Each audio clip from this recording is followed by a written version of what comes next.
자, 오늘 다시 지난 시간에 이어서 이제 인간이 가지고 있는 조건 중에 특별히 이제 인간이 생각할 수 있다라고 하는 이제 능력을 가지고 있는데, 그 생각할 수 있는 능력과 관련해서 어떻게 행복을 또 추구할 수 있는지 이런 어떤 조건들을 좀 살펴보도록 하죠.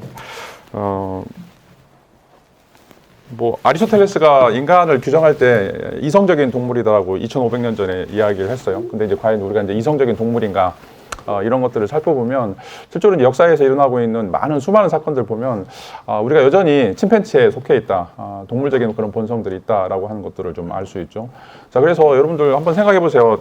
사자나 그 호랑이나 뭔가를 싸울 때 한 마리, 두 마리 잡아먹고 나중에 배가 꺼질 때까지는 건드리지 않아요.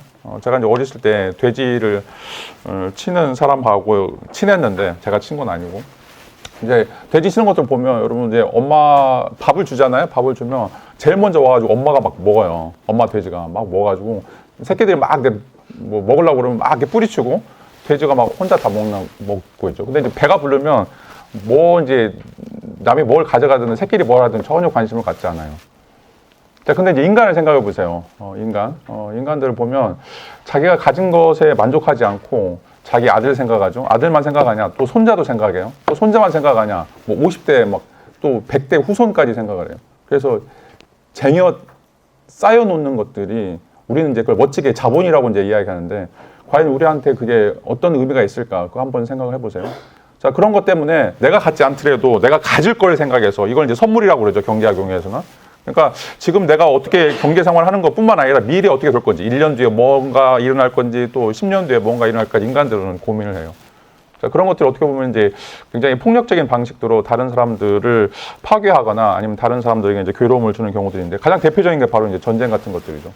자, 아무리 동물들끼리 싸워도 몇십 마리 죽을 뿐이에요. 몇십 마리 죽을 뿐인데, 인간은 한번 이제 이 분노가 차기 시작하면, 여러분 잘 생각해 보세요. 유태인들을 얼마나 학살했어요? 600만을 학살했어요. 자, 스탈린은 1000만을 학살했어요. 볼셰비키 혁명하면서. 자, 1960년도부터 70년대까지 그 중국에 있었던 문화대혁명에는 거의 1억 가까운 사람들이 살해를 당했어요. 문화혁명이라고 하는 것 때문에. 자, 이런 것도 보면 사람들이 과연 이성적인가, 뭔가 계획을 잘 세우고 또 어떤 방식의 삶을 살 것인지, 이런 어떤 고민들이 이제 있는 것인가, 이런 내용들을 이제 가지고서 철학에서 계속해서 이제 이야기를 하고 있죠. 이게 이제 인간이란 무엇인가, 인간의 조건이란 무엇인가와 관련해서 논의되고 있는 이제 다양한 주제들인데, 우리가 이제 인간을 뭔가 하나로 규정하기에, 물은 H2O다. 그래서 수소하고 산소하고 알면 물을 전체해서 우리가 설명할 수 있는 것처럼, 과연 인간을 그렇게 설명할 수 있는 뭔가 근거들이 존재하는가, 다양한 이야기들이 있기 때문에, 그래서 여전히 이제 철학의 불꽃은 꺼지지 않아요. 철학은 앞으로 이제 인류가 멸망하기 전까지는 계속해서 고민할 거죠. 왜냐하면 인간을 데피니션 할 수 없기 때문에 그래요. 자, 여러분 이제 철학과 수업을 듣는 사람들이 많이 있는데, 철학이란 무엇인가 물어보면 저도 몰라요. 왜냐하면 철학의 정의들이 너무 많으니까. 어떻게 보면 70억 명이 생각하는 철학의 정의들이 다 다양할 거예요. 비판적 사고부터 시작해가지고 말이 안 되는 것도 다 만들어내면 철학에서는 다 가능하다고 이야기할 수 있기 때문에, 그런 의미에서 과연 이제 인간이라고 하는 것이 무엇인가, 실질적으로 인간을 어떻게 생각해야 되는가라고 하는 이제 문제와 관련해서 다양한 이제 논의들이 있을 수 있겠죠. 자, 오늘은 이제 그런 대표적인 논의들 중에 인간을 규정할 때 이제 인간은 이성적인 거다, 또는 한쪽에서는 인간은 감성적인 것이다 라고 하는 것이 대표적인 이론들인데, 오늘 이 시간에는 인간은 이성적인 것이다 라고 하는 것을 관련해서 행복을 어떻게 추구해야 될지 좀 방법론적인 것들을 살펴보도록 하고, 다음 시간에 인간은 감성적인 것이다 라고 이제 이야기를 하고 있는 이야기를 좀 나눠보도록 하겠습니다. 그래서 다음 시간에 이제 파스칼 이야기하면서, 여러분 잘 알죠? 파스칼은 이제 인간을 생각하는 갈대다 라고 이야기하는데, 갈대예요. 인간은 계속 요지부동 못하는, 계속 흔들리는, 어떻게 보면 이제 그 진동 속에 있는 존재라고 이야기할 수 있는데, 그 말은 뭐냐면 인간은 이성만 가지고는 살 수 없다는 거죠. 뭔가 이성으로 해결할 수 없는 일들이 굉장히 다양하게 벌어지고 있고, 그런 것도 우리가 어떻게 추가해야 되는지에 대한 논의들이 이제 등장하고 있는데, 이건 이제 다음 시간에 우리가 다뤄보도록 하고, 자, 오늘 이제 이 데카르트의 주장을 가지고서 논의를 한번 해보도록 하죠. 자, 데카르트는 여러분 이제 잘 알다시피 그 계몽주의의 선구자라고 이제 이야기할 수 있고, 인간이라고 하는 것이 실질적으로는 어떻게 존재하는가, 그거에 대한 깊이 있는 탐색을 실시했던 학자다라고 이제 이야기를 할 수가 있어요.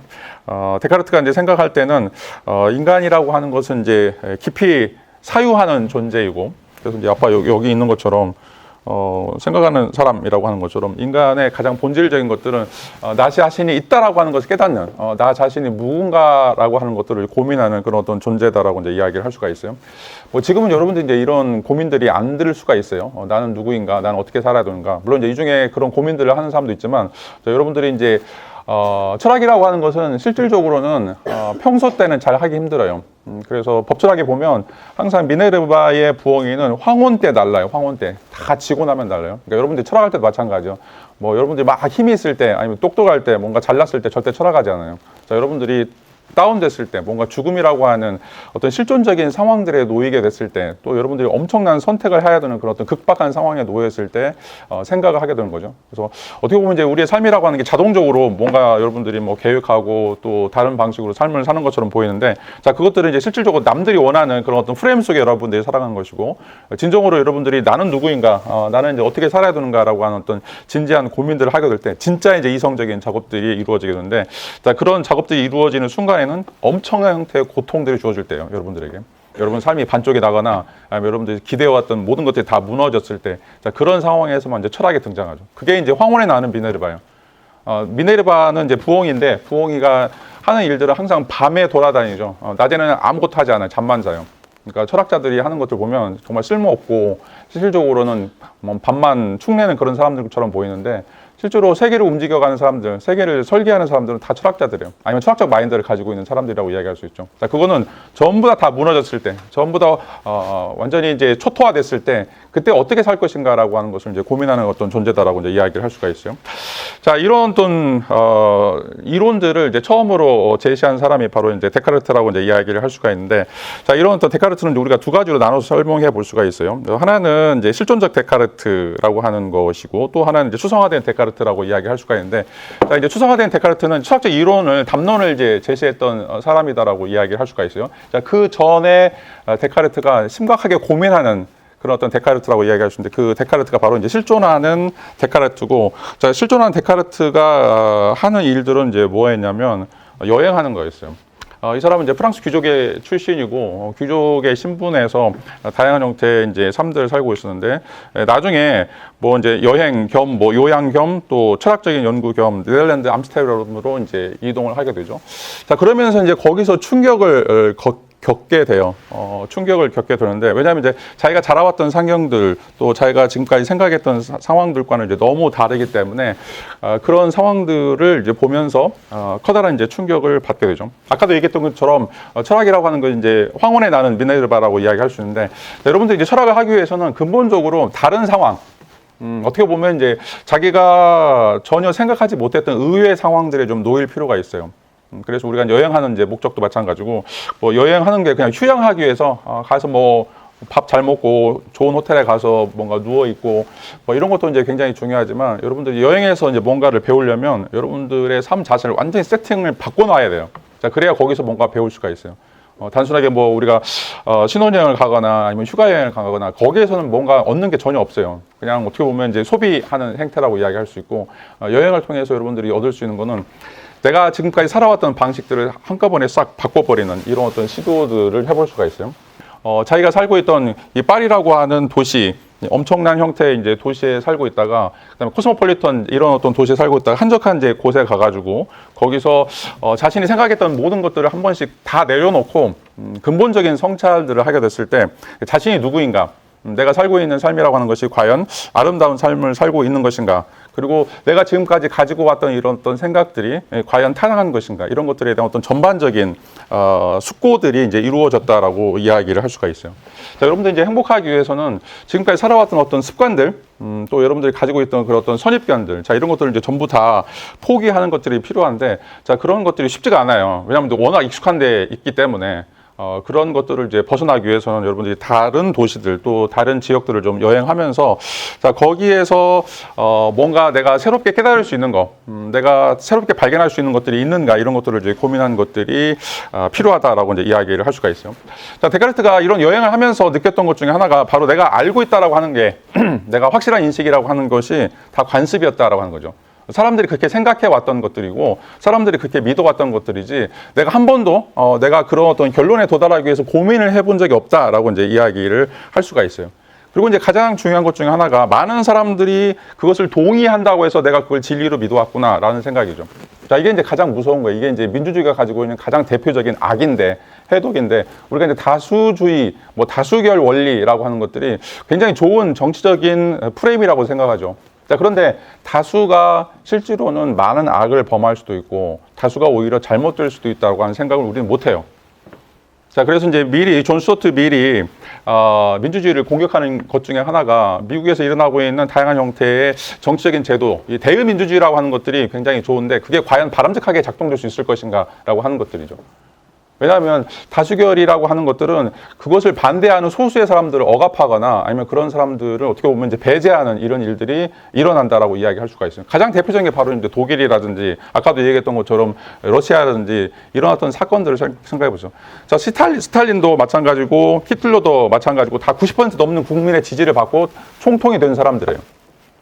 어느 사회든지 뭐 우리가 독재자라고 하는 사람들을 보면 대부분의 사람들이 이런 엄청난 형태, 그러니까 90%, 80% 거의 민주주의에서 일어날 수가 없는, 그러니까 민주주의라고 하는 건 항상 49대 51 이 정도가 가장 정상적인 것들인데 이게 이제 70% 넘어가거나 80% 넘어가게 되면 이건 독재라고 이야기할 수가 없어요. 아무리 좋은 일을 한다고 하더라도.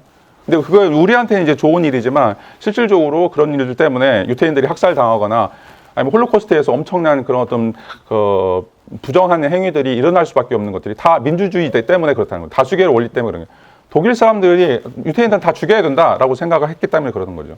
자, 문화혁명에서 마찬가지로 지식인들이 사유를 좀먹는 존재들이니까 지식인들을 다 추방해야 된다라고 했던 생각들이 북경대 칭화대에 있던 학생들이 들고 일어났던 내용들이에요.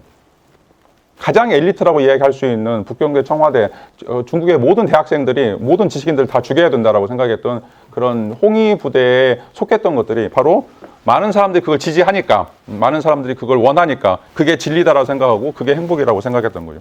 자, 데카르트가 암스테르담에 가서 깨달았던 것들이 바로 그거였어요. 내가 지금까지 알고 있던 것들은 실질적으로 내가 고민해서 얻어낸 그런 어떤 결과들이 아니라 다른 사람들이 이게 옳다, 이게 좋다, 이게 훌륭하다라고 생각해서 그것 때문에 내가 온 평생을 살아왔다라고 하는 그런 어떤 깨달음이 있었다라고 이제 이야기를 할 수가 있죠. 자, 그래서 이 여행을 통해서 우리가 중요하게 생각해야 될 것은 익숙한 공동체에서 벗어난다. 라고 하는 것이 중요하죠. 사람들이 다른 공동체, 다른 생활 영역으로 들어가면 자, 괴로울 수밖에 없어요. 왜냐하면 다시 모든 걸 다 시작해야 돼요. 거기서 오는 짜증들, 또 거기서 오는 불안감들, 자, 이런 것들이 어마어마하기 때문에 실질적으로 이런 어떤 모험들을 하기가 굉장히 쉽지가 않죠. 제가 이제 93년도에 그리스로 유학을 가기 전에 한 6개월 동안 고민을 했어요. 내가 왜 공부를 해야 되지? 왜 유학을 가야 되지? 가만히 있으면 다 취직되고 어떻게 보면 그냥 편안하게 사는 것이 좋은데 내가 이제 유학하면 그리스라고 하는 곳을 한 번도 가본 적도 없고 들어본 적도 없고 90년대 초에는 그리스에 대해서 알려진 사람들이 거의 없어요. 그리고 유럽에 유학을 간다라고 생각했을 때 유럽도 막연하고 그리스도 막연하고 또 그 다음에 내가 유학 갔다 와가지고 다른 친구들은 다 지금 취직해서 들어가고 있는데 우리 때만 해도 황금시대였어요. 자, 그러면 누구나 다 이제 고민하죠. 이거 가서 과연 돈을 엄청 쓰고 올 거고 시간을 많이 쓰고 내 인생의 황금기를 날릴 건데 이게 과연 나한테 얼마나 의미 있는 일일까라고 하는 고민들이 생기는 거죠. 자, 근데 가야 돼요.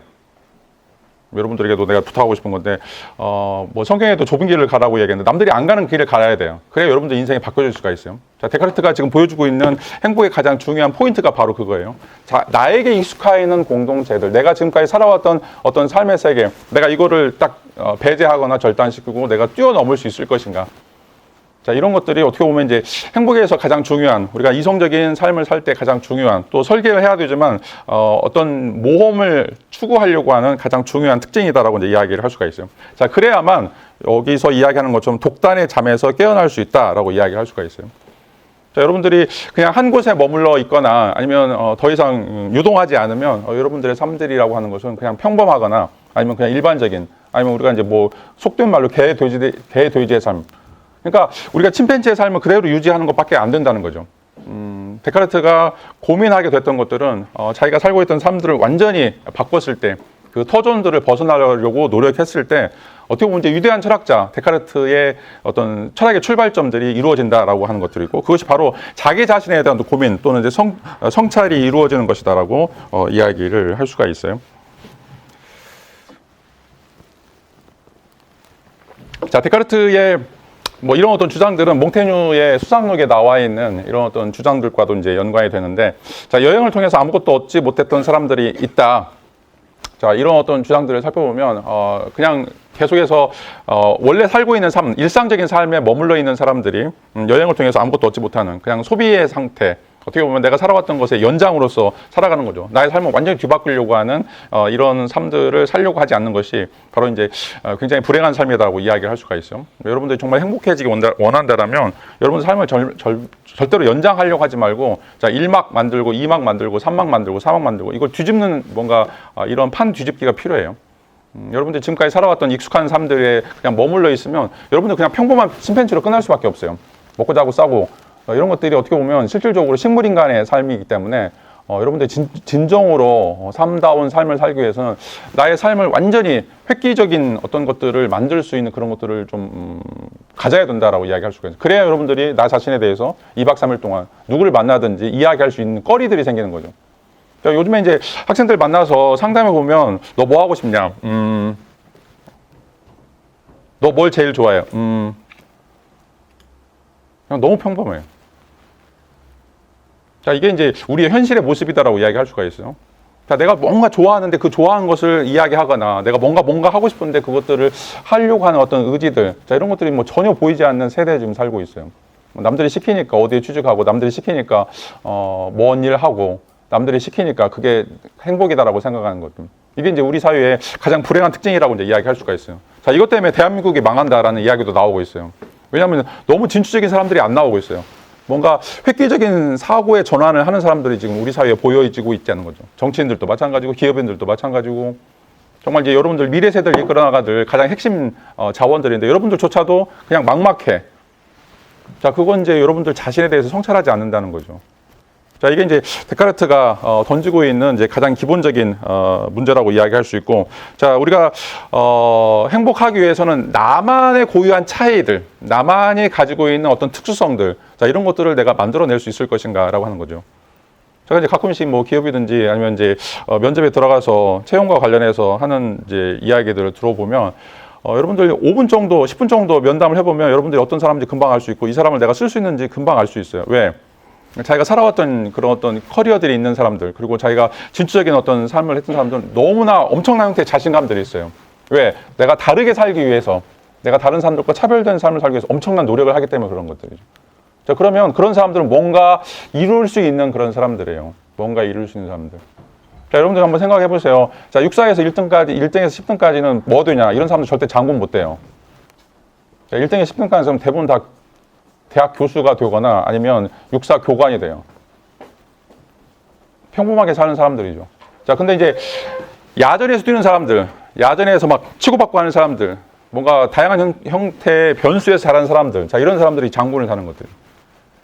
그러니까 이제 우리가 사회적으로 성공한 사람들 보면 그냥 뭐 차분하게 이런 사람들은 뭐 이제 고위공무원이 하거나 아니면 의사나 변호사 뭐 이런 어떤 사회적인 엘리트들이 될 수 있지만 역사에 남는 사람들은 못 돼요. 우리가 성인이라고 할 수 있는 또 뭔가 사회적인 역사를 새롭게 쓰는 사람들은 뭔가 계속해서 이런 어떤 차이들을 만들어내는 사람이다라고 이제 이야기를 할 수가 있죠.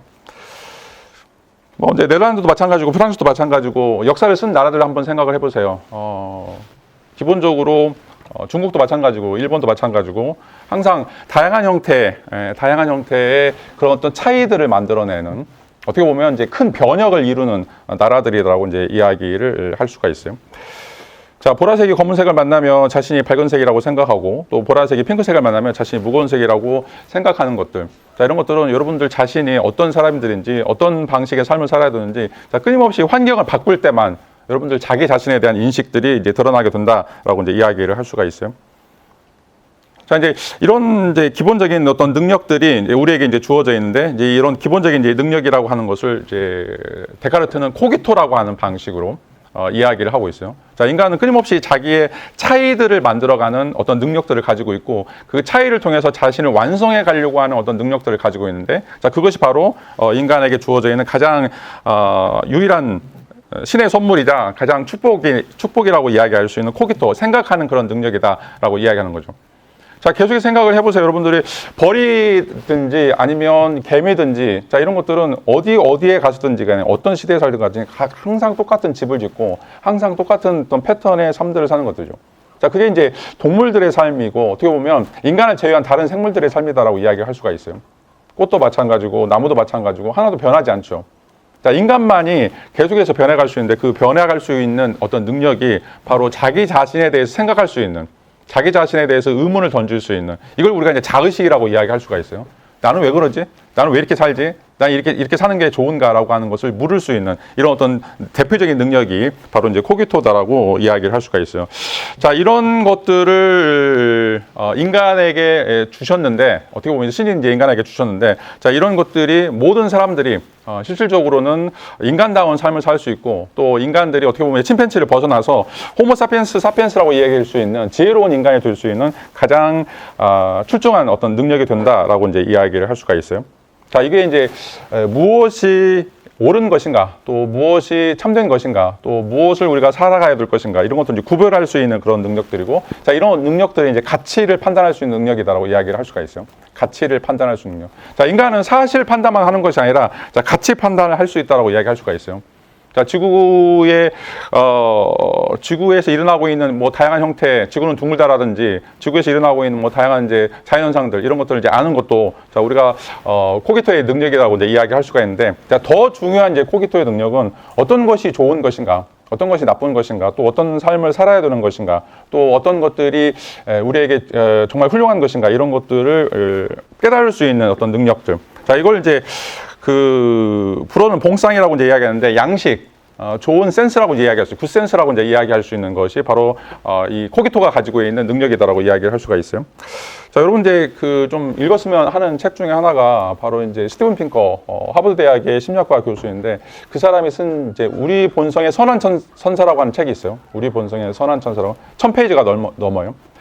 근데 이제 이 책에서는 폭력이라고 하는 게 어떻게 제거가 되는가, 인간 사회에서 폭력이라고 하는 것이 어떻게 이제 사라지게 되는가라고 하는 이제 물음을 던지고 있는데, 자, 이런 폭력이 사라지게 된 이유 중 하나가 뭐 한 5가지 정도 이제 이야기하고 있는데, 뭐 국가도 있다라고 하는 거, 뭐 여성화라고 하는 것도, 감성이라고 하는 것도 있고, 근데 이제 가장 중요한 것 중에 하나가 바로 이성의 작용이에요. 이성의 작용. 자, 이성의 작용은 특별히 이제 계몽주의 이후에 등장했는, 이 계몽주의라고 하는 것은 이제 데카르트 시대가 계몽주의 시대라고 이제 이야기할 수 있는데, 자, 이때 이제 많이 보급됐던 것들이 이제 그 전에는 글자라고 하는 것들이 어떻게 보면 이제 성직자들만 독점할 수 있는 그런 어떤 능력이었고, 그것들이 이제 많은 사람들에게 이제 퍼지게 됐던 것들이 이제 소설들이었어요. 민족 소설들, 뭐 민족 이야기들. 그래서 이제 많은 사람들이 자국어로 된 문자를 이용해서 자국어로 된 성경을 읽거나 아니면 자국어로 된 이제 문학 소설들을 읽게 되면서 사람들의 수준이 이제 높아지게 되죠. 이런 사람들을 우리가 이제 부르주아라고 이야기해요. 우리가 이제 소시민, 우리가 이제 중산층이라고 이야기할 수 있는 이런 사람들이 등장하면서, 자, 이런 사람들이 이제 각성하게 되는 것들이죠. 자, 그전에는 이제 사회적인 엘리트들만, 뭐 왕족이든지 귀족이든지 아니면 이제 성직자들만 이런 어떤 언어를 사용할 수 있는 능력만 있었고, 그래서 라틴어라든지 그리스어라든지 뭐 이런 어떤 고대 문자들을 보면 되게 어려웠어요. 배우기 어려웠는데, 자, 이게 이제 실질적으로 많은 사람들에게 이제 보급이 되면서 사람들이 이제 각성하는 단계에 이르게 되죠. 그러면서 무엇이 좋은가, 무엇이 나쁜가, 이런 것들을 이제 비교 검토할 수 있는 이런 어떤 시기가 도래하게 되는데, 이게 이제 계몽주의 시기라고 이야기할 수가 있어요. 자, 이 계몽주의 시기 때문에 이 이성적인 어떤 사유 활동 때문에, 자, 그 전에 폭력적인 활동들이 거의 90% 이상 정도 줄어들게 돼요. 스티븐 핑커에 따르면.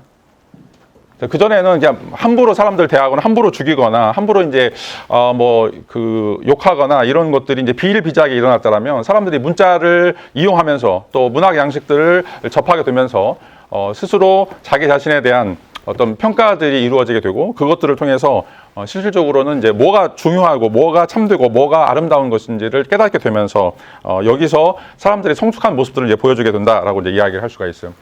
자, 그렇지 않다라면 인간들은 이제 무지몽매하게 삶을 살 수밖에 없었다라고 이야기를 하고 있는 거죠. 자, 그래서 이제 우리가 이제 불행하게 되는 것들 중에 하나가 이 무지몽매함인데, 자, 무엇이 옳은가, 무엇이 잘못된 것인가 우리가 알지 못했을 때 그런 어떤 격정이든지 아니면 감정에 완전히 사로잡혀가지고 다른 사람들에게 폭력적인 것들을 행사하거나 막 욕하거나 아니면 이런 어떤 잘못된 행동들을 할 수밖에 없다는 거죠. 자, 그런데 데카르트에 따르면 인간에게 가장 주어져 있는 가장 아름다운 능력이자 가장 훌륭한 능력인 이런 어떤 양식이라고 하는 거, 우리가 깨달을 수 있는 능력, 이 코기토라고 하는 어떤 능력들을 통해서 실질적으로 인간은 한 단계 자기의 어떤 삶에서 더 아름다운 또는 행복한 삶들을 유지할 수 있다라고 이제 이야기를 할 수가 있어요. 자, 이게 이제 이성의 능력과 관련해서 아까 이야기했던 것처럼 가치 판단인데, 이 가치 판단이라고 하는 것은 참된 것과 거짓된 것을 구별할 수 있는 능력이고, 또 어떻게 보면 아름다운 것과 추한 것을 구별할 수 있는 능력이고, 또 어떤 것이 잘 살 수 있는 삶인가, 또 그렇지 못한 삶인가, 이런 것들을 나눌 수 있는 능력이 바로 데카르트가 이야기하는 코기토의 가장 근본적인 능력이다라고 이제 이야기를 할 수가 있어요. 자, 우리 사회를 보면 여전히 이제 대한민국도 마찬가지인데 계속해서 갈등들이 벌어지고 있죠. 갈등들이 벌어지는 이유 중에 하나가 바로 이제 이 거짓 뉴스라고 이야기하는 잘못된 정보, 또 그것들을 그냥 무비판적으로 따르고 있는 어떤 사람들 때문에 벌어지고 있는 그런 어떤 격동과 혼란이라고 이제 이야기를 할 수가 있어요. 물론 이제 우리가 뭐 다양하게 지식들 또 책을 통해서 또 어떤 비판적인 뭐 토론이라든지 이런 걸 통해서 그런 어떤 사실들을 확인할 수 있으면 좋겠지만 그렇지 못하죠. 시간적으로도 안 되고 또 기회가 그렇게 주어지지도 않기 때문에, 자, 우리에게는 부분적으로만 주어질 수밖에 없어요. 자, 그런 의미에서 우리는 이제 뭐가 사실이다 라고 하는 것들, 뭐가 좋은 것이다 라고 하는 것들을 어떻게 보면 이제 무비판적으로 매스미디어를 통해서 또 SNS를 통해서 이제 받아들이게 되는데, 자, 그것 때문에 우리가 이제 막 분노하거나 아니면 그것 때문에 뭔가 폭력적인 행동들을 하게 되거나 아니면 이제 거기서 오는 어떤 스트레스들이 엄청 다양하게 발생하게 되는 거죠.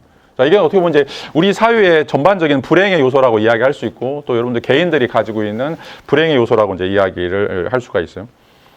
자, 이제 뭐 다양한 형태들의 심리학자들이 이제 우리가 분노하게 됐을 때, 자, 한 6초 내지 7초만 참아라라고 이제 이야기를 하는데, 자, 우리가 운해로 어떤 정보들이 전달했을 때 거기에 대해서 막 엄청나게 분노하게 되는데, 그것들을 자, 좌뇌로 넘어가는 그런 어떤 과정이 3초 내지 6초 정도 과정이 필요한데, 자, 좌뇌로 넘어가면 이제 거기에 대해서 이성적인 판단, 또 어떻게 보면 이제 효과적인 어떤 설계들을 하게 됐을 때 그 분노들을 우리가 조절할 수 있게 돼요.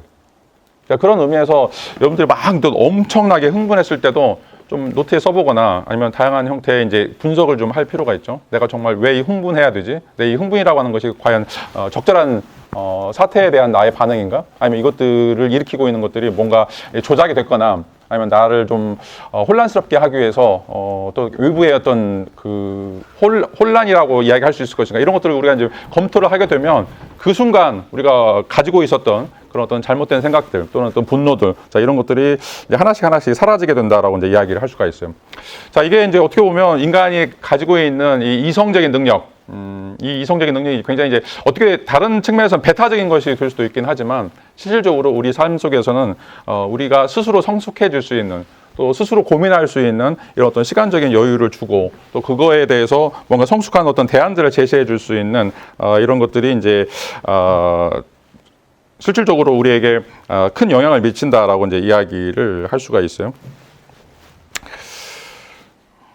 이제 이런 내용들을 좀 쭉 이야기를 할 수가 있을 텐데, 인간이면 이제 이런 어떤 그 가치 판단과 관련해서 실질적으로 어떤 능력들을 활용할 수 있는 그런 어떤 베이스들을 다 가지고 있다라고 이제 이야기를 할 수 있고, 뭐 역사적인 사건들이 이제 굉장히 이제 많이 있는데, 뭐 예를 들어서 남성성이라든지 여성성이라든지 뭐 노예제도 이런 것들 보면 전부 다 실질적으로 이성적인 판단이 아니라 관습이든지 아니면 자기의 어떤 기호든지, 어떻게 보면 이제 지금까지 내려왔던 어떤 이제 감성적인 그런 원리들이 훨씬 더 많이 작용하고 있다라고 이제 이야기를 할 수가 있어요. 자, 이런 것들을 이제 떨쳐버리기 위해서는 이제 계몽주의의 출발점이 이제 미신을 제거하는 것들인데, 그 미신이라고 미신이라고 해왔던 것들은 어떤 종교적인, 어떤 관습적인, 어떻게 보면 이제 우리 생활 양식과 관련해서 자, 이게 이제 좋다고 생각했던 어떤 잘못된 믿음이라고 이제 이야기할 수 있고, 그 잘못된 믿음들을 우리가 하나씩 제거해 나가게 되면 실질적으로 우리는 그런 어떤 폭력을 제거하게 되고, 또 가치의 혼란들을 사라지게 만들면서 성숙한 어떤 삶을 살 수 있다라고 이제 이야기를 하고 있어요. 자, 이런 어떤 내용들을 쭉 이야기를, 뭐 이런 삶을 살았던 사람들 좀 생각해 보죠. 특별히 이제 소크라테스도 이제 마찬가지고, 독배를 이제 마시는 순간에 다 도망가라고 이제 이야기를 하는데, 소크라테스는 이제 자신의 어떤 삶들을 이야기하면서 특별히 이제 죽음이라고 하는 것이 공포가 아니다라고 이야기하고 있고, 죽음에 대해서 우리가 이제 논리적으로 한번 생각해 보자. 논리적으로 생각해 보면 죽음이라고 하는 것은 내가 무하로 되든지, 그러면 내가 전혀 고민할 필요가 없다는 거죠. 아니면 이제 내가 죽음이라고 하는 것이 뭔가 사후세계로 넘어가는 어떤 길목이라고 생각하면, 그 사후세계로 넘어가게 되면 나는 이제 천국에 갈 거고, 하데스라고 할 건데, 거기 가서 나의 부모님도 만나고 나의 친구도 만나고, 내가 정말 그 읽고 있었던 그 호메로스의 서사시 나오는 여러 장군들도 만나게 될 텐데, 그럼 얼마나 좋은 일 아닌가라고 이제 이야기하게 되죠. 그래서 죽음이라고 하는 것이 단순한 어떤 공포들이 아니라, 자, 이런 것들을 뛰어넘는 어떤 철학적 분석이 이루어지게 됐을 때 내가 왜 이런 죽음을 두려워하지 않아야 되는가, 자, 이것에 대한 어떤 분명한 어떤 해안들을 갖게 된다라고 이제 이야기를 할 수 있죠. 자, 아우렐리우스도 이제 마찬가지고, 이성과 덕에 따라야 될 이유라고 하는 것이 자연이라고 하는 거, 운명이라고 하는 것이 그렇게 결정되었다라면 나는 그렇게 따르는 것이, 내가 아무리 발버둥 쳐도 그 운명이나 자연이 그렇게 갈 건데, 실질적으로 나의 삶이라고 하는 것이 그 순리에 따라서 하는 것이 얼마나 더 고상한 삶인가. 자, 이런 것들은 이제 이성적 판단을 통해서 이루어진다라고 이제 생각을 하는 것들이죠. 뭐 이런 생각을 이제 가장 대표적으로 주장했던 사람들이 임마누엘 칸트라고 이제 이야기를 할 수가 있고, 그러면 이제 이런 것들과 관련해서 실질적으로 여러분들이 이제 어떤 방법의 삶을 살아야 될지 좀 긍정심리학에서 이야기하는 몇 가지 관점들을 좀 논의를 좀 해보죠. 자, 이성적 사유가 이제 필요한가, 이 코기토가 이제 왜 필요한가라고 하는 것들을 우리가 이야기할 때 가장 중요한 것이 여러분들 폭풍우처럼 일어나고 있는 그 감정, 이 감정을 어떻게 균형을 잡을 것인가, 이런 스킬이 이제 필요하다라고 이제 이야기를 할 수가 있죠. 자, 우리가 항상 사건 사고를 일으키는 것들은 감정적 동요예요. 우리가 막 몸에서 일어나는, 막 누군가를 때리고 싶거나 누군가를 욕하고 싶거나 누군가에 대해서 뭔가 정말 잘못된 행위들을 하고 싶을 때 이런 감정적 충돌을 하게 되는데, 아까도 얘기했던 것처럼 6초, 여러분들 6초 동안 기다려 보세요. 기다려보면서 내가 왜 이런 감정을 가지고 있지? 왜 이런 감정 때문에 내가 굉장히 스트레스를 받고 있지? 이런 것들을 한번 쓰거나 다른 사람과 이야기하거나 아니면 상담을 하는 것을 통해서 자기 성찰을 하게 되면, 자, 그런 어떤 감정들이 사라지게 된다라고 이제 이야기를 할 수가 있어요. 자, 이제 이렇게 감정에 휘둘리지 않고 뭔가 이성적인 차가운 방식으로 삶을 살아가는 것들이 어떻게 보면 이제 우리의 행복의 가장 커다란 이제 출발점이 이제 될 수 있다라고 이제 이야기를 할 수 있고, 그다음에 이제 중요한 것 중에 하나가 우리가 자기 인식이라고 하는 것, 나는 누구인가, 또 나는 어떤 삶을 살아야 되는가, 자, 이런 것들을 또 고민할 필요가 있는데, 자, 이제 이 이성적 사회는 끊임없이 자기 자신에 대해서 나는 누구인가, 뭐 여러분들이 지금 행복노트 쓰는 것도 이제 마찬가지고, 뭐 감사일기 쓰는 것도 이제 마찬가지고, 자, 이런 어떤 다양한 형태의 쓰기 또는 이제 그것들을 설계하는 것, 또 그것들에 대해서 비판적인 것, 또 그런 것들을 다른 사람들과 나누는, 자, 이런 모든 것들이 이 자기 인식과 관련되어 있다라고 이제 이야기를 할 수가 있어요. 자, 그래서 나의 삶이라고 하는 것이 굉장히 이제 충동적인 이런 어떤 삶들이 아니라 단계적으로 내가 무엇을 해야 되는지, 어떤 방식으로 그것들을 해야 되는지, 자, 이런 것들을 이제 고민하게 만든다는 거죠. 자, 여러분들이 이제 고민할 때, 자, 단계적인 고민, 또 디테일한 고민들, 또 그 소수의 고민들을 할 필요가 있어요. 내가 뭐 이 문제집을 풀어야 되겠다, 내가 이 책을 다 읽어야 되겠다고 생각하면 막막하죠.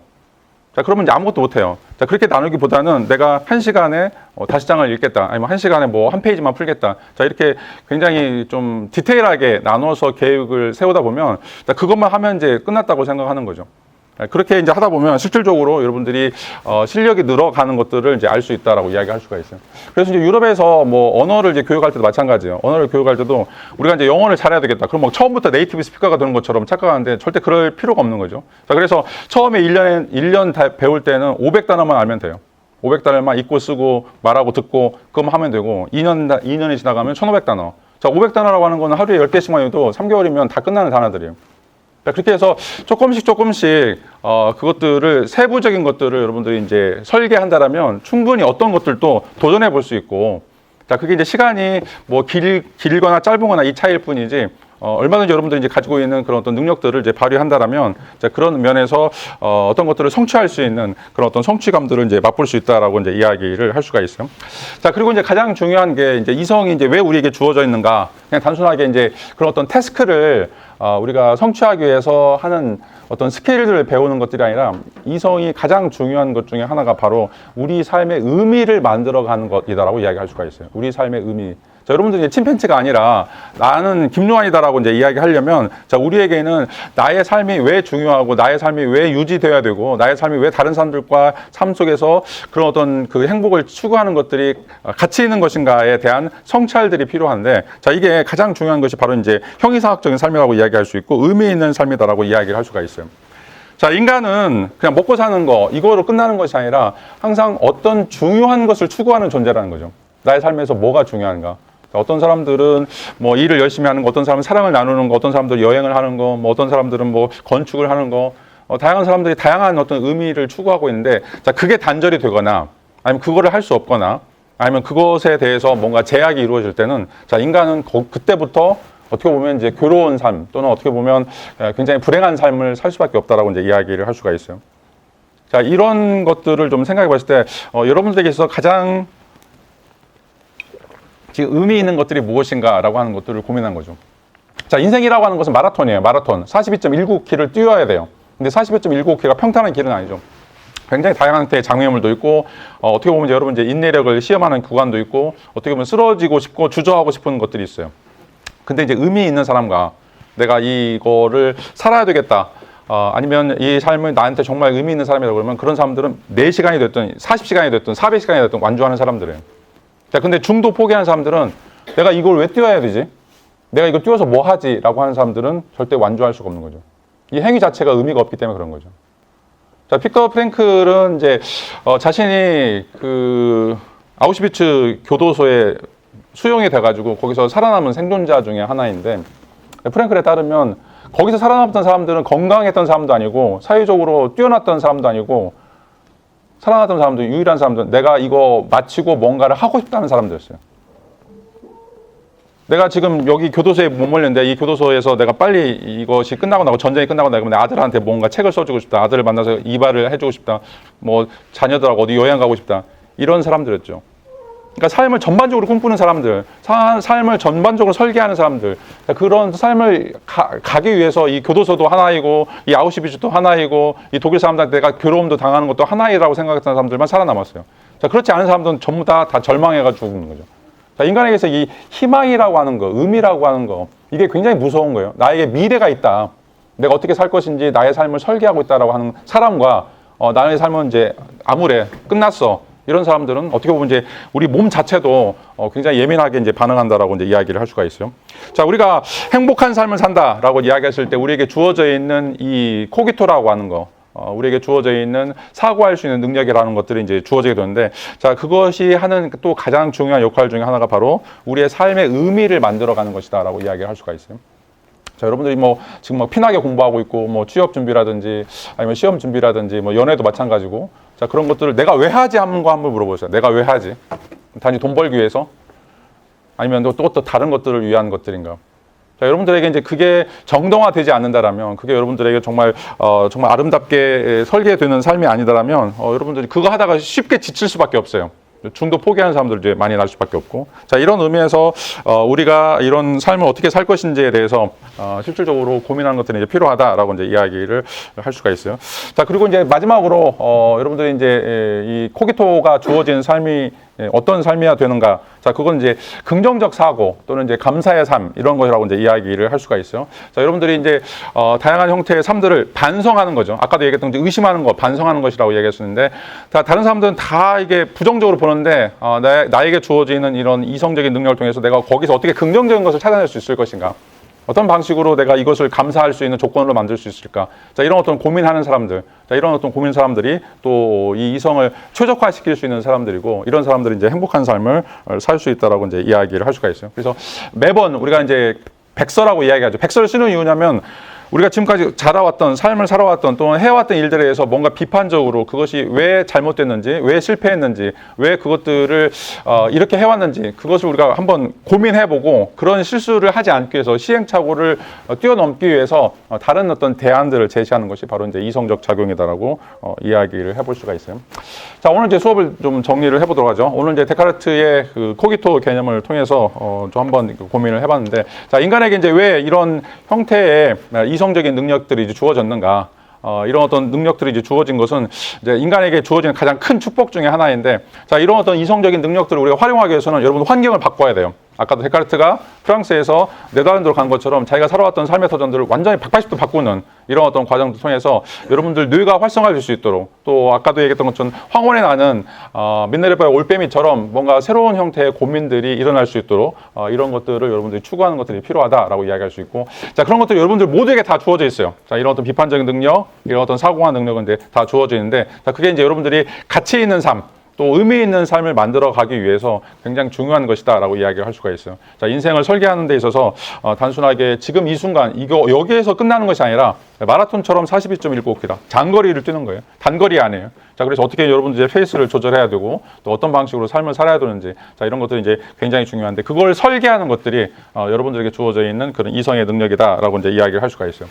자, 인간이 가장 뛰어난 또는 가장 아름다운 또 가장 혁명적인 그런 어떤 능력을 가지고 있다라고 하는 것이 바로 이제 이런 어떤 이성적인 능력이고, 이런 어떤 이성적인 능력이라고 하는 것이 700만 전에 이야기하지만 침팬지로부터 분기되는 그런 어떤 차이점이라고 이야기할 수가 있어요. 나는 침팬지가 아니다. 나는 침팬지처럼 살고 싶지 않다. 내가 침팬지보다 뭔가 다른 삶을 살고 싶다라고 하는 적극적인 노력 때문에 호모 사피엔스 사피엔스라고 하는 새로운 종이 등장하게 된 이유예요.